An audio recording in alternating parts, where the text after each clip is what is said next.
Hi everyone, I am doctor Bhavin Pabari और आज मैं आपको बताऊंगा चिकन पॉक्स के बारे में, यानी कि छोटी माता, कोई उसे कहता है चेचक, उसके बारे में। सबसे पहले आपकी स्क्रीन पर जो सब्सक्राइब लिखा हुआ है उस पर क्लिक कर दीजिए ताकि आप मेरा हर एक वीडियो देख सकोगे। और कभी मेरी पुरानी वीडियो देखनी है तो आपकी सब्सक्रिप्शन लिस्ट से बी योर डॉक्टर आप आसानी से ढूंढ पाओगे, इसलिए सब्सक्राइब करना न भूलिए। चिकन पॉक्स को वेरिसेला भी कहा जाता है क्योंकि ये वेरिसेला जोस्टर वायरस से होता है। ये ज़्यादातर बच्चों को ही होता है, लेकिन उसकी बाद की उम्र में भी ये पाया जाता है। अब मैं आपको बताने जा रहा हूँ कि चिकन पॉक्स का स्प्रेड कैसे होता है। उसका स्प्रेड, पहला रेस्पिरेटरी ड्रॉपलेट, यानी कि छींके आना, खांसी आना, उससे इन्फेक्टेड पर्सन से ये दूसरे पर्सन में चला जाता है। दूसरा डायरेक्ट स्किन कॉन्टेक्ट, उससे भी ये इन्फेक्शन लग सकता है। इसलिए ये जब डिजीज होता है तब आसपास के एरिया में बहुत सारे बच्चे को होता है। अब मैं आपको बताने जा रहा हूँ कि चिकन पॉक्स के लक्षण क्या होते हैं। उसके सिम्टम्स गले में, मुंह में इन्फेक्शन से शुरू होते हैं। उसके बाद उसका जो इरप्शन होता है वो सबसे पहले बैक पर आता है, फिर चेस्ट पे, एब्डोमेन पे, फिर फेस पे और लास्ट में पैर में आता है। और पैर में ये बहुत कम मात्रा में होता है। सबसे पहले इरप्शन में लाल चका में बन जाते हैं, फिर उसमें पानी भर जाता है और फिर थोड़े टाइम में वो सूख जाता है। ये पूरी प्रोसेस 24 घंटों में हो जाती है। ऐसे नए नए चका में चिकन पॉक्स के शुरुआती दिनों में निकलते रहते हैं।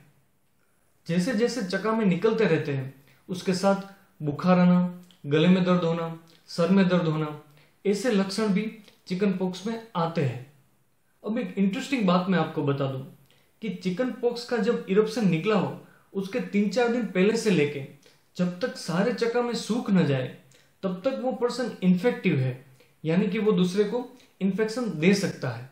अब मैं आपको बताने जा रहा हूं चिकन पॉक्स की कॉम्प्लिकेशन के बारे में, मतलब कि उसमें क्या क्या नुकसान हो सकता है।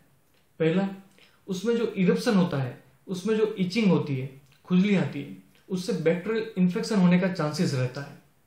दूसरा, जब चिकन पॉक्स बच्चों के सिवा कोई एडल्ट्स को निकले, प्रेग्नेंट वुमन को निकले, या फिर जिसकी इम्यूनिटी कम हो, यानी कि किसी को कैंसर हो, HIV हो, अगर उसको निकले तो उसको न्यूमोनिया हो सकता है, मेनिंजाइटिस हो सकता है, हेपेटाइटिस हो सकता है।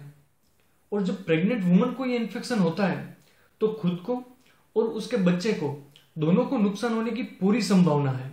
इसलिए जिस घर में बच्चे को चिकन पॉक्स हुआ हो और वही घर में अगर प्रेग्नेंट लेडी हो तो दोनों में डिस्टेंस रखना चाहिए ताकि एक का इन्फेक्शन दूसरे में ना चला जाए। और जिसकी इम्यूनिटी कम हो, HIV हो, कैंसर हो, ऐसे पेशेंट्स को भी जब बच्चे को चिकन पॉक्स हुआ हो तब उससे डिस्टेंस रखना चाहिए। लास्ट में मैं बताने जा रहा हूँ चिकन पॉक्स के मैनेजमेंट के बारे में, उसकी कुछ ट्रीटमेंट्स के बारे में।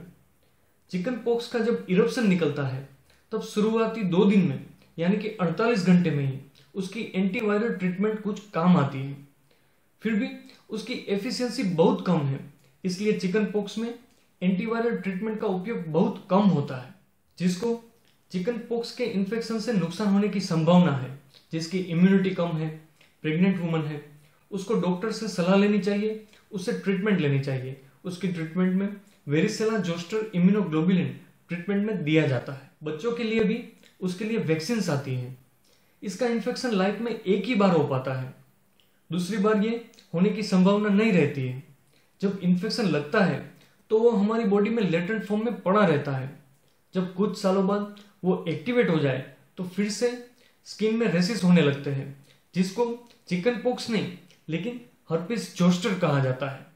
Hope you would like my video. इस पर लाइक कर दीजिए, कोई क्वेरी हो तो कमेंट कर दीजिए, इसको शेयर करिए ताकि और किसी को काम आए, और सब्सक्राइब किए बिना न जाइए। Thank you very much.